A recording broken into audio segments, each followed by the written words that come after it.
Ito ang buhay ng isang K-pop idol. Hindi lang puro ganda, hindi lang puro ganap, hindi lang siya puro kumakanta, perform, di ba? Ang gaganda namin pag uwi namin sa bahay, normal na tao lang din kami. Umuwi kami sa mga probinsya namin.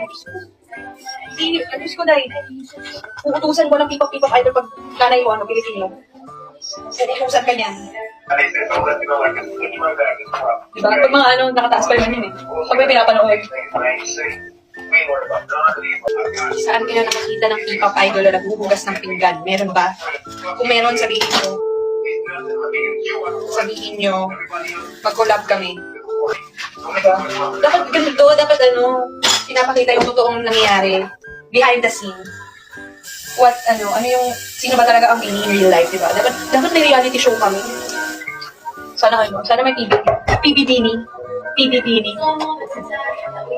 Tiba-tiba ko lang may mga seno pa. Siyempre pupunasan mo yan. Siyempre, basin mo rin